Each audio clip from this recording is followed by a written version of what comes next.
Hello दोस्तों, कैसे हैं आप सब। उम्मीद करती हूँ आप सब ठीक हो। तो आज हम बेसिकली यहाँ पर स्टार्ट करने जा रहे हैं एसक्यूएल के अंदर जॉइंस। एसक्यूएल जॉइंस आपके बेसिकली तब यूज होते हैं जब आपको दो से ज्यादा टेबल पे काम करना होता है। तो बेसिकली आप यहाँ पर देखोगे भी तो join clause is use to combine rows from two और more tables based on a related column between them. यानी आप इसमें दो या दो से ज्यादा टेबल्स को कंबाइन तो करोगे, लेकिन उसमें कोई ना कोई एक ऐसा कॉमन मेरे पास कॉलम होना चाहिए जिसके बेसिस पे मैं एक टेबल की वैल्यू में से दूसरी टेबल में से वैल्यूज फाइंड आउट करूंगी। तो आपके पास बेसिकली यहाँ पर 6 तरीके के ज्वाइंस आते हैं: inner join, full join, left join, self join, right join and SQL union. तो मेन आपके जो 4 टाइप्स ऑफ ज्वाइन है: inner, left, right and full join. तो पहले चलते हैं हम इनर ज्वाइन की तरफ। इनर से भी पहले हमें काम करते हैं, सबसे पहले हमें काम पढ़ेंगे लेफ्ट ज्वाइन। लेफ्ट ज्वाइन का बेसिकली मतलब क्या होता है? The left join keyword returns all the records from left table यानी table 1 and the matching records from the right table table 2। यानी अगर आपके पास लेट्स सपोज दो टेबल्स हैं, मैंने कहा कि मेरे पास एक टेबल है टेबल 1, दूसरी टेबल है टेबल 2। अब जो भी रिकॉर्ड्स मेरे पास टेबल 1 के अंदर होंगे वो तो मेरे पास सारे फैच होके आएंगे ही, लेकिन टेबल 2 में से मेरे पास वो सिर्फ वही रिकॉर्ड्स निकाल के देगा जो उसको टेबल 1 वाली टेबल में से मैच मिलेंगे। आप यहाँ पर इस डायग्राम की हेल्प से देख भी सकते हो। यहाँ पर फर्स्ट सर्कल आपका टेबल 1 का है, सेकंड टेबल 2 का है। तो जब मैं यहाँ से टेबल 1 की बात करूँ तो टेबल 1 तो मेरे पास पूरी प्रिंट होके आएगी ही, लेकिन टेबल 2 में से मेरे पास सिर्फ वही वैल्यूज प्रिंट होके आएंगी जो मेरे पास किस में मैच हो रही होंगी, टेबल 1 के अंदर मैच हो रही होंगी। तो यहाँ पर भी यही कहा गया, left join keyword return all the records from the left table and matching records from the right table. The result is zero record from the right table if there is no. अगर आपका कोई भी record नहीं match हो रहा है table 2 में से, तो आपके पास same as it is table 1 print होके आ जाएगी, टेबल 2 में से कोई भी वैल्यू प्रिंट होके नहीं आएगी। सेम ऐसे ही आपके पास इसका अपोजिट राइट ज्वाइन है। राइट ज्वाइन में बेसिकली क्या होगा, ये आपकी टेबल की वो वैल्यूज उठाएगा जो इसको टेबल 2 में तो मिलेंगे ही, लेकिन टेबल 1 से सिर्फ वो उठाएगा जो उसके मैचिंग में मिलेंगे। फॉर एग्जाम्पल मैंने कहा कि आपके पास दो टेबल्स हैं, टेबल 1 टेबल 2। तो टेबल 2 तो आपके पास पूरी प्रिंट होके आएगी ही, लेकिन टेबल 1 में से वो आपको सिर्फ वही वैल्यूज देगा जो इसको मैच मिलेगी टेबल 2 में से, ठीक है। और ऐसे ही आपके पास होता है इनर ज्वाइन। इनर ज्वाइन का बेसिकली मतलब होता है ये आपकी कॉमन वैल्यूज निकाल के देगा, यानी दोनों टेबल में से जो भी मेरे पास रिकॉर्ड्स कॉमन है, ठीक है। जैसे लेट्स सपोज मैंने कहा कि मेरे पास रोल नंबर है 1 2 3 4 टेबल 1 में, और सेम टेबल 2 में मेरे पास रोल नंबर है 1 2 4। तो मेरे पास दोनों में कॉमन क्या रहा है 1 और 2, तो मेरे पास सिर्फ वही रिकॉर्ड्स निकल के यहाँ पर आ जाएंगे। और ऐसे ही आपके पास होता है full outer join. Full outer join क्या करता है, दोनों टेबल्स के सारे रिकॉर्ड्स को प्रिंट करा के दे देता है, जैसा कि आपको इस डायग्राम में विजिबल हो रहा होगा। तो full outer join keywords return all records when there is match in left table 1 और right in table 2 table records. तो बेसिकली ये दोनों टेबल्स को आपको कंबाइन करके निकाल के दे देगा। अब इसको हम देखते हैं अपने एसक्यूएल कोडिंग के अंदर। तो आपके पास यहाँ पर अभी फिलहाल दो टेबल्स हैं, एक का नाम है T1, दूसरे का नाम है T3। T1 टेबल में आपके पास एम्प्लॉय कोड है एंड क्वांटिटी है। एम्प्लॉय कोड कौन कौन से है? 101, 2, 5 एंड दिस। क्वांटिटी में आपके पास ये क्वांटिटी है। सेम T3 के अंदर भी मेरे पास कोड और उसके रेट दे रखे हैं। कोड देखो 103158 और उसके अकॉर्डिंग मुझे रेट दे रखे हैं। मैं चाहती हूँ जो भी मेरे पास यहाँ पर एम्प्लॉय कोड्स लिखे हुए हैं उनके सामने उनकी क्वांटिटीज के साथ साथ उनके रेट भी प्रिंट हो जाए। तो रेट भी प्रिंट कराने हैं, इसके लिए आपको यहाँ पर क्या करना पड़ेगा, ज्वाइंस लगाने पड़ेंगे। अब मैं चाहती हूँ कि अगर मैं यहाँ पे लेफ्ट ज्वाइन लगाऊं तो बेसिकली होगा क्या, मेरे पास इस टेबल में से तो सारी वैल्यूज आ जाएंगी, यानी 101, 2, 5, 1106 क्वांटिटी, लेकिन रेट मेरे पास वही प्रिंट होके आएगा जो मेरे को इसके अंदर सेम मिलेगा। 101 यहाँ पर है, 101 यहाँ पर भी है, तो मेरे पास इसका रेट जो है 56 इसके आगे लिखा हुआ आ जाएगा। फिर आपके पास आता है 102, 102 इसमें है, लेकिन क्या वो टेबल 2 के अंदर है? नहीं, तो मेरे पास रेट प्रिंट होके नहीं आएगा, तो इसके आगे क्या आ जाएगा, नल आ जाएगा। 105 ऊपर है, 105 नीचे भी है, तो आपके पास क्या होगा, इसके आगे इसका रेट प्रिंट होके आ जाएगा 59। और जो रिकॉर्ड इसको नहीं मिलेगा, जो रेट उसको नहीं मिलेगा, उसके आगे प्रिंट हो जाएगा नल। तो आपके पास लेफ्ट ज्वाइन की जो कोडिंग मिलेगी वो बेसिकली क्या होगी, इस तरीके से आपको मिलेगी, select employ code and quantity and rate. मैंने कहा कि मेरे को एम्प्लॉय कोड प्रिंट करा के दो, मेरे को क्वांटिटी प्रिंट करा के दो, और सेकेंड टेबल में से मुझे रेट प्रिंट करा के दे दो। फ्रॉम ये सारी वैल्यूज किस में से मिलेंगी, T1 टेबल में से। मैंने कहा लेफ्ट ज्वाइन लगा दो, किसके साथ? टेबल 3 के साथ, ऑन। अब जो सबसे इंपॉर्टेंट स्टेटमेंट है वो आपकी ये वाली है, जिसमें आप इसको ये बताओगे कि आप कौन से कॉलम की वैल्यूज के बेसिस पे एक दूसरे के अंदर वैल्यूज फाइंड आउट करा रहे हो। मैंने कहा दोनों के अंदर मेरे पास कॉमन क्या है, T1 के अंदर मेरे पास है एम्प्लॉय कोड और T3 के अंदर मेरे पास है कोड। तो अब हम यहाँ से क्या करेंगे, मैंने कहा ऑन जो T1 का एम्प्लॉय कोड है, यानी इस वाली टेबल का जो एम्प्लॉय कोड है वो इक्वल टू है T3 के कोड के इक्वल। तो यही यहाँ पर लिखा ऑन T1 डॉट, यानी T1 की ही टेबल की जब मैं किसी कॉलम की वैल्यू बात कर रही हूँ तो हम डॉट लगाएंगे। मैंने कहा T1 का जो एम्प्लॉय कोड है वो इक्वल टू होगा किसके, T3 के कोड के इक्वल। अब जैसे ही हम इसको सिलेक्ट कर कर रन करेंगे, मेरे पास देखो 101 और 105 था नीचे वाली टेबल में, तो मेरे पास इसके रेट इसके आगे प्रिंट होके आ गए। जो जो रेट इसको नहीं मिले उसके आगे इसने मुझे क्या करा के दे दिया, प्रिंट नल करा के दे दिया। ठीक है, तो ये आपका होता है लेफ्ट ज्वाइन, जिसमें से फर्स्ट टेबल में से तो सारी वैल्यूज आपके पास आएंगी ही, लेकिन सेकंड वाली टेबल में से वो सिर्फ वही वैल्यूज आपको प्रिंट करा के देगा जो उसको फर्स्ट वाली टेबल में से मैच मिलेगी। करेक्ट। सेम ऐसी राइट ज्वाइन है। राइट ज्वाइन में क्या होगा, राइट वाली टेबल में से तो सारी वैल्यूज आएंगी। ठीक है, मैंने क्या कहा, राइट वाली टेबल में से तो सारी वैल्यूज आएगी। अब मैंने कहा कि मैं सेकंड वाली टेबल की बात करूँ तो मेरे को कोड और क्वांटिटी दे दो इसमें से, और राइट ज्वाइन लगा दो इसमें से ये क्या नाम है, T3 पर। तो अब आपने अगेन बस डिफरेंस क्या है, पूरा कोड सेम रहेगा, लेफ्ट ज्वाइन की जगह आपने क्या लगा देना है, राइट ज्वाइन लगा देना। अब देखो मेरे पास कोड रेट सारी टेबल में से थे T3 में से, तो मेरे पास रेट तो सबके प्रिंट होके आ गए, लेकिन एम्प्लॉय कोड और क्वांटिटी वो मेरे को सिर्फ उसी की उठा के दे पा रहा है जो इसको ऊपर वाली टेबल से दोनों के अंदर मैच मिल पाई। तो ये बेसिकली होता है राइट ज्वाइन, जब राइट वाली टेबल में से यानी सेकंड वाली टेबल में से तो सारी वैल्यूज आएंगी ही, लेकिन फर्स्ट वाली टेबल में से अब सिर्फ वो वैल्यूज प्रिंट होके आएंगी जो उसको सेकंड वाली में मैच मिलेंगी। नेक्स्ट आपके पास आता है इनर ज्वाइन। इनर ज्वाइन का मीनिंग तो मैंने आपको बता ही दिया था। इसका मतलब बेसिकली क्या होता है, ये आपको कॉमन वैल्यूज निकाल के देता है। मेरे पास दोनों रिकॉर्ड में से कॉमन कौन कौन सा आ रहा था, 101 और 105। तो आपके पास इससे क्या होगा, सिर्फ 101 और 105 रिकॉर्ड निकल के आ जाएगा, यानी जो दोनों के अंदर मेरे पास कॉमन वैल्यूज होंगी। सेम पूरा कोड सेम रहेगा, बस आपको लेफ्ट राइट की जगह यहाँ पर क्या लगा देना है, इनर ज्वाइन लगा देना। ठीक है, फिर आपके पास आता है full outer join. For example मैंने कहा कि आपके पास दो टेबल्स हैं, अब मेरे को इन टेबल्स की सारी वैल्यूज प्रिंट करा के दे दो, यानी फर्स्ट वाली टेबल तो आएगी ही। अब फर्स्ट वाली टेबल के बाद अगर आपको मैं यहाँ से टेबल दिखाऊं, आपके पास ये टेबल है, मैंने कहा जो जो रिकॉर्ड यहाँ पर है उसके आगे उसका रेट प्रिंट करा दो।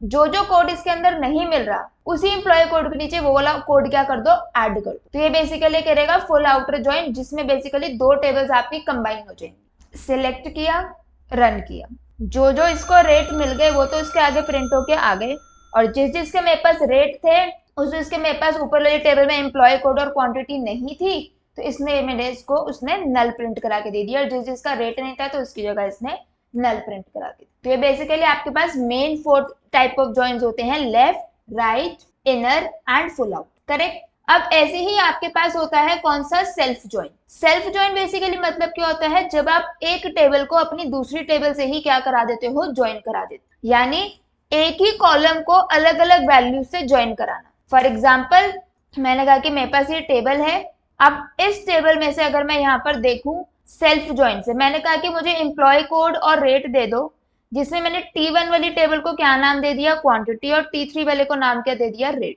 ठीक है, हमें क्या करना पड़ेगा, अपनी जो भी टेबल है उसको एक टेम्परेरी नाम देना पड़ेगा। नाम आप कुछ भी दे सकते हो, मैंने भी फिलहाल इसको क्वांटिटी और रेट नाम दे दिया। अब जैसे अगर आप इसको रन करोगे, मैंने कहा कि मेरे पास एम्प्लॉय कोड टोटल कितने थे फर्स्ट वाली टेबल में, 4।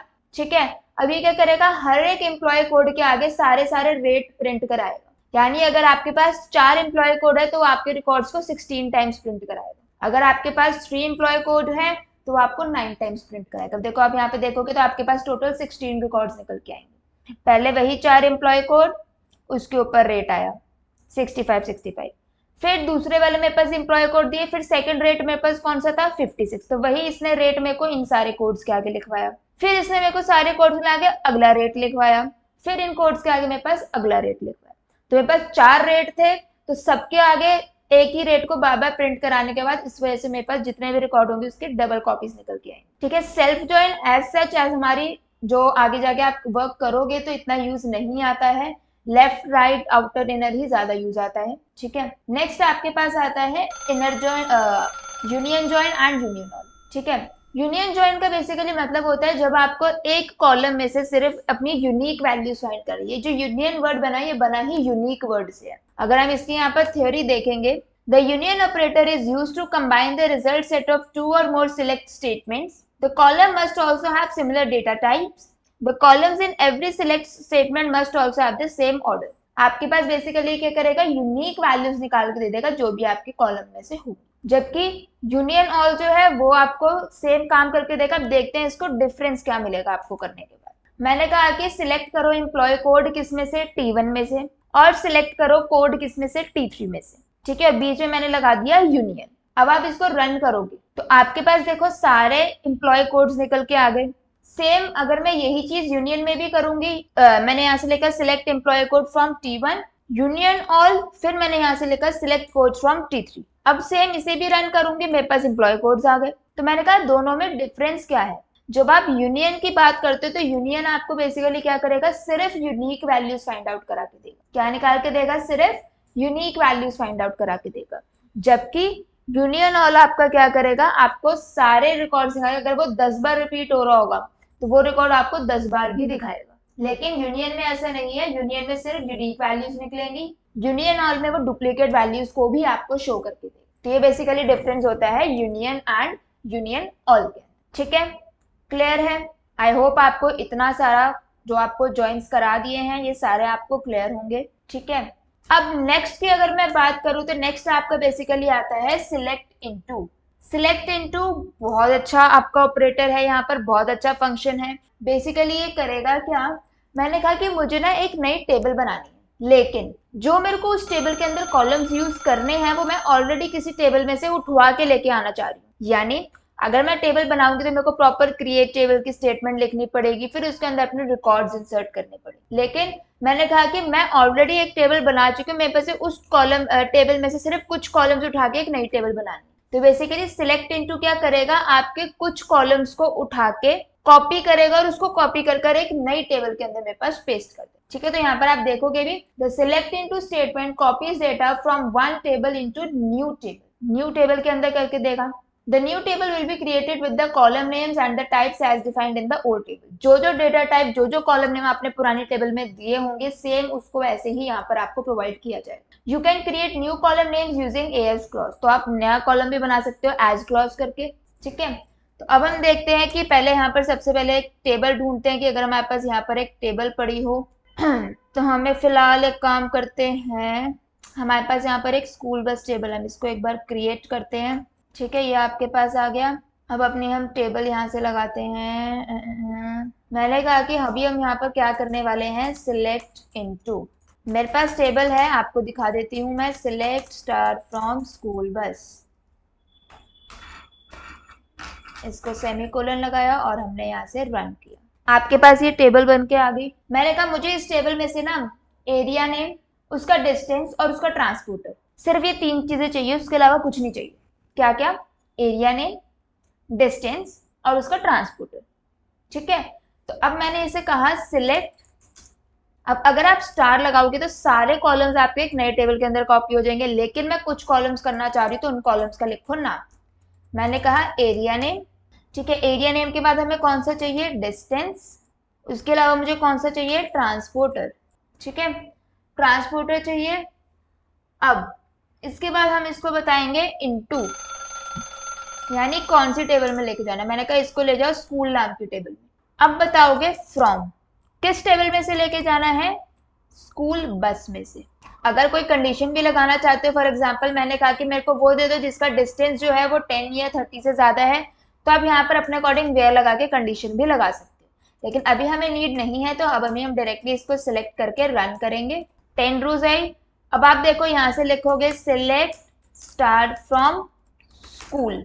जिन 3 कॉलम्स का नाम लिखा था मेरे पास सिर्फ वही 3 कॉलम्स की एक अलग से नई टेबल बन के आ गई, नए नाम के साथ बन के आ। तो ये आपका बेसिकली क्या होता है, सिलेक्ट इनटू, जिसमें आप बेसिकली क्या करते हो, अपने पुरानी टेबल में से कॉलम की वैल्यूज को कॉपी कराकर एक नई टेबल के अंदर लेके जाते हो। आपको सारी वैल्यूज चाहिए तो आप बेसिकली क्या करोगे, यहाँ पे स्टार लगाओ, फ्रॉम जिसके लिए मैंने कहा स्कूल 2 के नाम से बना दो, फ्रॉम स्कूल बस।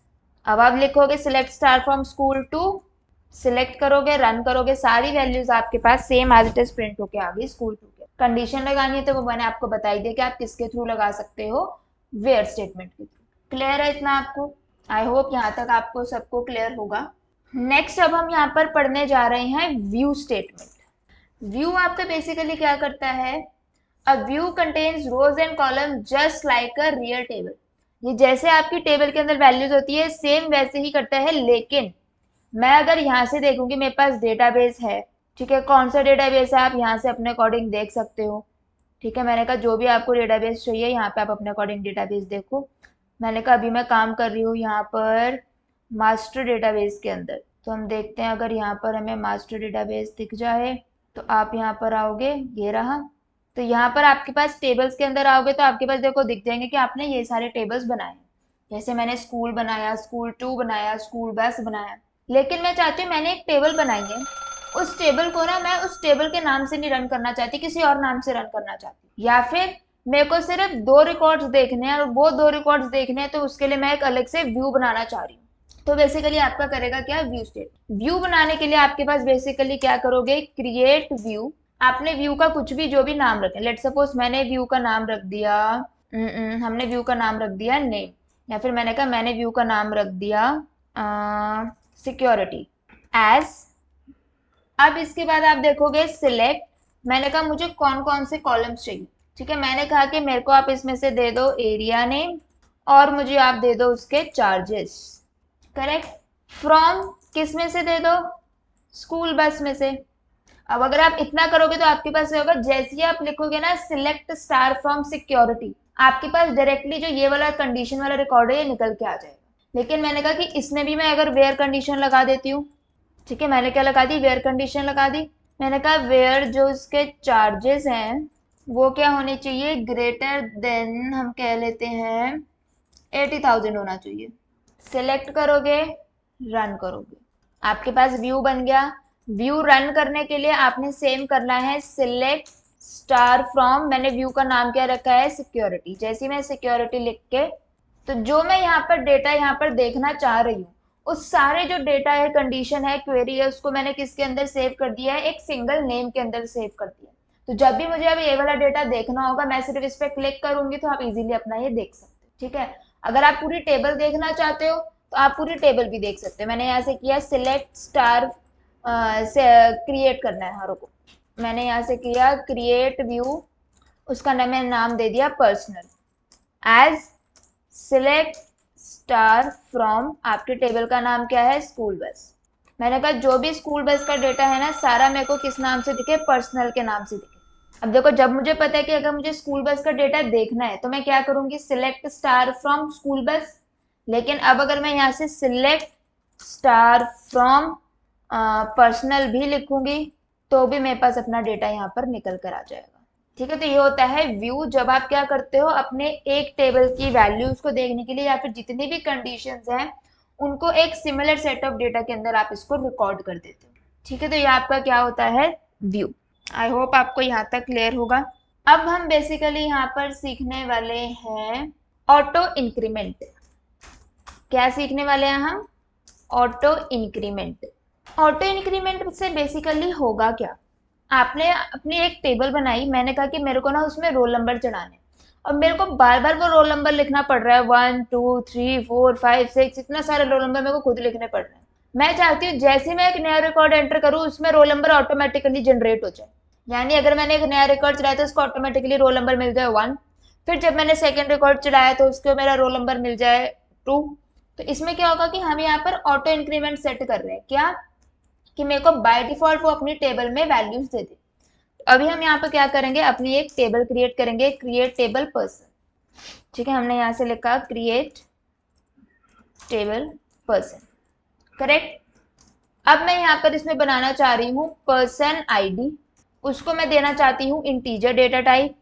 इसके बाद मैं एंटर करूंगी पर्सन नेम, उसको मैंने यहाँ से दे दिया वैरकर, और उसको मैंने डेटा टाइप दे दी 50 वैरकर की।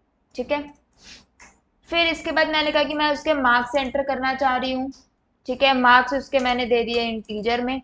अब अगर आप इतनी टेबल बनाओगे तो सेम ऐसी बन गई। मैंने कहा इसमें ऑटो इंक्रीमेंट का क्या यूज हुआ, तो हम क्या करेंगे, मेरे को ऑटो इंक्रीमेंट किस पे लगाना है, पर्सन आईडी के ऊपर, कि वो ऑटोमेटिकली आईडी 1 2 3 4 4 ऑटोमेटिकली देता रहे। तो आपने क्या करना है, अपनी डेटा टाइप लगाने के बाद आपने इसमें एक वर्ड यूज करना है, आइडेंटिटी। आइडेंटिटी लिखते हैं, अगर मैं यहाँ पर लिख रही हूँ 1,1, इस 1,1 का मतलब क्या हो गया, आईडी को 1 से स्टार्ट करो और उसमें हर बार 1 प्लस करते रहो। यानी अगर मेरे पास पहली आईडी आ गई 1, तो अगली बार 1 प्लस करने के बाद मेरे पास आईडी क्या आ जाएगी, 2। सेम ऐसी अगर मैं यहाँ पर कर दूं 5, ठीक है, मैंने यहाँ से क्या किया, इसको कर दिया 5 लिखते ही मेरा पहला आईडी होगा 1, 5 प्लस करने के बाद मेरा नंबर कौन सा आएगा, 6, तो मेरे पास आईडी बन जाएगी 6। तो इस तरीके से आपका ये काम करता है आइडेंटिटी, यानी जिस भी टेबल की वैल्यू को आपने इसमें ऑटो इंक्रीमेंट सेट करना है, आप टेबल क्रिएट करते वक्त ही उसमें बता दो कि हाँ मेरे को इसमें आइडेंटिटी लगवानी है, इतने से स्टार्ट करना है, उसमें इतने इतने का मुझे इंक्रीमेंट करना है। अब आप अपनी टेबल क्रिएट करोगे, ठीक है, इसमें पर्सन नाम की टेबल ऑलरेडी बनी हुई है, ओके, तो हम पर्सन 8 कर देते हैं भाई, ठीक है। अब हमें यहाँ से अपना रिकॉर्ड एंटर करना है। मैंने कहा insert into person 8, values insert कराना है तो हमने वैल्यूज लिखा, ठीक है। अब यहाँ से वैल्यू में पहला, अब मुझे पता है कि जब मैं वैल्यूज इंसर्ट कराती हूँ तो अगर मैंने पर्सन आईडी डाली तो मुझे पहले पर्सन आईडी डालनी पड़ेगी, लेकिन वो तो मैं नहीं डाल सकती। मैंने कहा कि मैं नेम और मार्क्स एंटर करती हूँ। अब अगर आप यहाँ से इस तरीके से नेम और मार्क्स एंटर करोगे और इसको रन करोगे तो आपके पास एरर नहीं आया। क्यों नहीं आया, क्योंकि मैंने उसको ऑटो इंक्रीमेंट पे लगा रखा है, ठीक है। अब जैसे ही आप देखो, मैं यहाँ पर फिर से रिकॉर्ड एंटर करूंगी, इंसर्ट इनटू पर्सन 8, वैल्यूज, हमने यहाँ पर वैल्यूज लगाई, लेट सपोज हमने कहा अंशिका, हमने यहाँ से उसके मार्क्स बता दिए। फिर ऐसे ही आपको और देना है तो ऐसे आप अपने अकॉर्डिंग जितने मर्जी रिकॉर्ड्स एंटर करते रहो, सिलेक्ट करोगे, रन करोगे। अब देखो, अगर आप देखोगे अपनी टेबल, मैंने कहा select star from person 8, select किया, रन किया, मैंने तो पर्सन आईडी देखो कहीं पर नहीं डाली, उसने ऑटोमेटिकली 1 के बाद 2 3 इस तरीके से ऑटोमेटिकली लेती है। अब लेट्स सपोज अगर मैं टेबल का नाम कर देती हूँ पर्सन 9 और मैं यहाँ से कहती हूँ कि मुझे 5 का इंक्रीमेंट दे दो, टेबल बनाई, बन गई। यहाँ पर हम कर देते हैं पर्सन 9, यहाँ पर भी कर देते हैं पर्सन 9, रन किया। अब अपनी टेबल आप देखोगी तो पहले 1 से स्टार्ट किया, उसमें 5 प्लस किया, 5 प्लस करने के बाद अगला नंबर कौन सा आया, 6, तो मेरे पास 6 है। फिर 6 में 5 प्लस करने के बाद मेरे पास अगला नंबर क्या आया, 11, तो मेरे पास 11 है। तो ये आपका काम करता है ऑटो इंक्रीमेंट, जिसमें आप बाय डिफॉल्ट अपनी वैल्यूज में रोल नंबर या आईडी वगैरह जो भी है वो ऑटो जनरेट पे लगा सकते हो, ठीक है। बहुत ईजी है ये ऑटो इंक्रीमेंट, ठीक है, आपको ईजी भी रहेगा और आप इजीली अपने वैल्यूज को जैसे मर्जी इंसर्ट करा भी सकते हो, ठीक है। अब ऑटो इंक्रीमेंट के जैसे ही ना मेरे पास एक और यहाँ पर ऑल्टरनेटिव होता है जिसको हम बेसिकली कहते हैं सीक्वेंस। सीक्वेंस का बेसिकली मतलब होता है वही कि मैंने कहा 1 के बाद 2 दे दो, 2 के बाद 3 दे दो, 3 के बाद 4 दे दो, ये सारी वैल्यूज, ठीक है। तो ये आपका काम करेगा सीक्वेंस। सीक्वेंस बनाने के लिए आपको सबसे पहले काम करना पड़ेगा, अपनी सीक्वेंस बनानी पड़ेगी। मैंने कहा क्रिएट सीक्वेंस, उसके बाद आपने यहाँ पर करना है जो भी आपने अपनी सीक्वेंस का नाम देना है। मैंने यहाँ पर सीक्वेंस का नाम दिया लेट सपोज SQ1, ठीक है, यहाँ से हमने लिखा है SQ1। अब मैंने कहा कि मुझे अपनी सीक्वेंस कहाँ से स्टार्ट करनी है, 1 से, तो मैंने लिखा स्टार्ट विद 1, तो इससे क्या हुआ, मेरी सीक्वेंस स्टार्ट हो गई 1 से। देन मैंने इसे कहा कि इसमें इंक्रीमेंट कर दो, कितने से इंक्रीमेंट करना है, 1 से, तो अगर मैं 1 से इंक्रीमेंट करूंगी तो 1 के बाद 2, 2 के बाद 3 ऐसे सीरीज चलती रहेगी। लेकिन अगर मुझे नीचे जैसी सीरीज चाहिए 1 6 11, तो मैंने कहा इंक्रीमेंट कर दो 5 से। मैंने कहा 5 से तो मुझे नहीं करना, तो मैंने कहा कि इंक्रीमेंट कर दो 1 से। अब हमें इसको बतानी पड़ेगी एक मिनिमम वैल्यू। मैंने कहा मिनिमम वैल्यू मेरी रहेगी 0 और मैक्सिमम वैल्यू मैंने कहा कब तक प्लस करना है, जब तक ये लास्ट 100 तक नहीं पहुंच जाता, तो मैंने कहा मैक्सिमम वैल्यू कर दो 100। अब आप ऐसा मत करना कि लेट सपोज मैंने इसको कहा कि स्टार्ट तो कर दो 100 से, लेकिन उसकी मिनिमम वैल्यू होनी चाहिए 1। ये तो कोई लॉजिक ही नहीं हुआ कि मुझे 100 से स्टार्ट करना है, उसकी मिनिमम वैल्यू 1 होनी चाहिए, तो वो तो दोनों रूल्स एक दोनों अपोजिट जा रहे हैं। आपको अपने रूल्स को अपनी सीरीज के साथ ही यहाँ पर लेना है कि मैंने कहा 1 से स्टार्ट करना है, लेकिन मिनिमम हाँ इसमें 0 आप ले सकते हो, ठीक है। इसके बाद हम एक वर्ड यूज करते हैं साइकिल। साइकिल का बेसिकली फिर ये सारा प्रोसेस आपका रिपीट हो रहा है, जैसे आपका लूप चलता है, यानी ये हुआ फिर ये हुआ फिर ये हुआ फिर ये हुआ, इस तरीके से, ठीक है, तो आपने अभी सीक्वेंस को सिलेक्ट करके रन करना है। अब अपनी टेबल बनाई, मैंने कहा क्रिएट टेबल स्टूडेंट 10, जिसमें मैंने डाली आईडी डाली इंटीजर में, और उसके बाद मैंने डाला नेम डाला मैंने varchar के अंदर। करेक्ट, ये बनाई आपने टेबल। अब मुझे इस टेबल के अंदर अपने रिकॉर्ड्स एंटर करने हैं, तो हम लिखेंगे इंसर्ट इनटू, टेबल का नाम क्या है आपके पास, स्टूडेंट 10। फिर मैंने कहा वैल्यूज डाल दो। अब जब आप ऑटो इंक्रीमेंट लगाते थे तो जिस भी कॉलम को आप as a auto increment use करते थे वो आप इसके अंदर नहीं लिखते थे, लेकिन इसके अंदर सीक्वेंस के अंदर ऐसा नहीं है। मैंने यहाँ पर आईडी को अगर ऑटो इंक्रीमेंट बनाना चाह रही हूँ तो मेरे को यहाँ पर लिखना पड़ेगा नेक्स्ट वैल्यू फॉर, सीक्वेंस का नाम क्या है SQ1। फिर आप अपना नेम डालोगे, लेट्स सपोज मैंने नेम डाल दिया रमेश। ठीक है, आपने इसको रन किया। फिर ऐसे अगर आपको दोबारा रिकॉर्ड एंटर कराना है तो आपने फिर लिखा है इंसर्ट इनटू स्टूडेंट 10, जिसकी वैल्यूज जो है वो आपके पास रहेगी। फिर मैंने कहा फिर से आईडी चाहिए, फिर से लिखना पड़ेगा नेक्स्ट वैल्यू फॉर SQ1। फिर हमने यहाँ से नेक्स्ट नेम बता दिया। तो ये वाला प्रोसेस है, काम आपका ये भी वही करेगा जो आपको ऑटो इंक्रीमेंट कर रहा था। अपनी टेबल अब आप देखोगे, सिलेक्ट स्टार फ्रॉम स्टूडेंट 10, देखो सेम वही काम कर रहा है जो ऑटो इंक्रीमेंट कर रहा है, लेकिन ऑटो इंक्रीमेंट आपका बहुत छोटा सा एक तरीका है काम करने का, जबकि जो मेरा यहाँ पर सीक्वेंस है, सीक्वेंस मेरा क्या करता है, एक लेंदी प्रोसेस पड़ जाता है काम करने का। ठीक है, तो काम दोनों सेम करेंगे, लेकिन अगर आपको यूज करना है तो यूज करने के पॉइंट ऑफ व्यू से मैं आपको कहूंगी कि आप यहाँ पर अपना ऑटो इंक्रीमेंट यूज करो एज कम्पेयर टू सीक्वेंस, क्योंकि आप बेसिकली अपना जो ऑटो इंक्रीमेंट लगा रहे हो वो क्यों लगा रहे हो, ताकि मेरे को बार बार टाइप ना करना पड़े, मेरा टाइम बचे। लेकिन उससे ज्यादा टाइम तो मेरे को यही लिखने में लग रहा है नेक्स्ट वैल्यू फॉर सीक्वेंस, इससे अच्छा तो हम 1 2 3 4 ना लिख दे, उससे कम टाइम लगेगा। ठीक है, तो इसलिए आपको कहा जाता है कि आप ऑटो इंक्रीमेंट यूज करो। ऑल्टरनेटिव आपको पता होना चाहिए सीक्वेंस, लेकिन यूज करने के पॉइंट ऑफ व्यू से आप यहाँ पे ऑटो इंक्रीमेंट ही यूज करोगे। ठीक है, तो ये आपका होता है ऑटो इंक्रीमेंट और सीक्वेंस। क्लियर? तो आज हमने क्या क्या कवर किया अपने टॉपिक्स, आज हमने कवर किया अपने जॉइंस। ठीक है, जॉइंस में हमने क्या क्या पढ़ लिया, यहाँ पर left, right, inner, full outer, union, union all, self join. उसके अलावा हमने यहाँ पर और क्या किया आज, select, into, view, auto increment, and last में हमने क्या किया, सीक्वेंस। ठीक है, तो ये सारे टॉपिक्स हमने आज की क्लास में कवर किए हैं। इसको एक बार ना समझ आए 2 बार देखना है, क्योंकि जो थोड़ा सा कंफ्यूजिंग है वो आपका बेसिकली जॉइंस है, क्योंकि आप इसमें एक से ज्यादा टेबल पे काम करते हो। ठीक है, प्रैक्टिकली समझोगे सारी चीजें इजी लोगे, मुश्किल मुश्किल कहोगे तो कुछ नहीं समझ आएगा। ठीक है, मिलते हैं अगली क्लास के अंदर।